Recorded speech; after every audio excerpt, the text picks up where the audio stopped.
وعلى آله وأصحابه والشهداء والصالحين وعلى من جاهد إلى يوم الدين। শহীদি কাফেলা বাংলাদেশ জামাত ইসলামী আজকের এই বিশাল নির্বাচনী জনসভার শ্রদ্ধাভাজন সভাপতি, উপস্থিত আছেন আজকের এই অনুষ্ঠানের সম্মানিত প্রধান অতিথি বাংলাদেশ জামাত ইসলামী এটিএম মাসুম, উপস্থিত আছেন জামাতের জেলা নেতৃবৃন্দ, উপজেলা নেতৃবৃন্দ, আমার সামনে উপবিষ্ট পূর্বদলার সম্মানিত ভোটার ভাই ও বোনেরা, আপনারা কষ্ট করে আজকের এই সমাবেশে সমবেত হয়েছেন। আমরা জামাত ইসলামীর পক্ষ থেকে আপনাদেরকে আন্তরিক অভিনন্দন জানাই। সাথে সাথে আল্লাহ রাব্বুল আলামিনের কাছে ফরিয়াদ জানাই, ঘুষ, দুর্নীতি এবং চাঁদাবাজি বাংলাদেশ থেকে দূর না হওয়া পর্যন্ত আমাদের লড়াই অব্যাহত রাখতে হবে। আপনারা কি রাজি আছেন?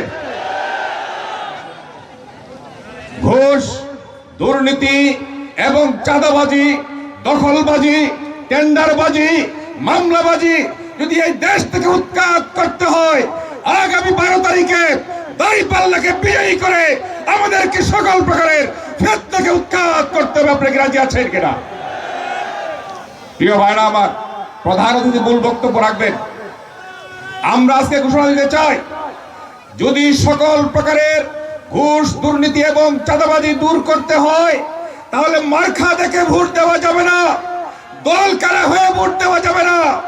মার্কার পিছনে যে ব্যক্তিটি আছেন সেই ব্যক্তির চরিত্র এবং কর্ম দেখে ভোট দিতে হবে।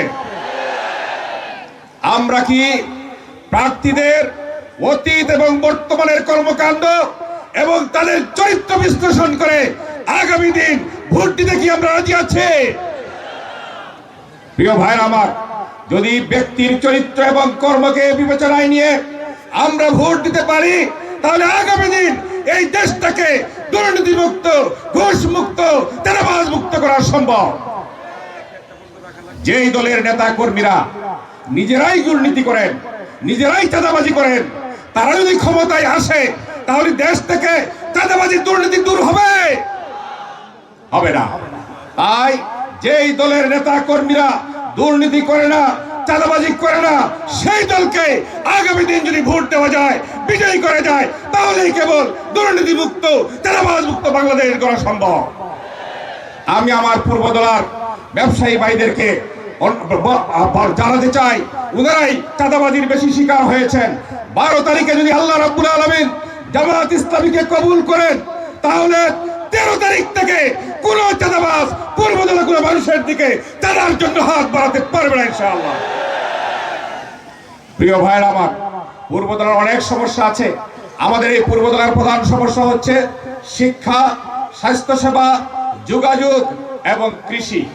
আমরা এই 4টি সমস্যাকে প্রাধান্য দিয়ে আগামী দিন কাজ করব ইনশাআল্লাহ।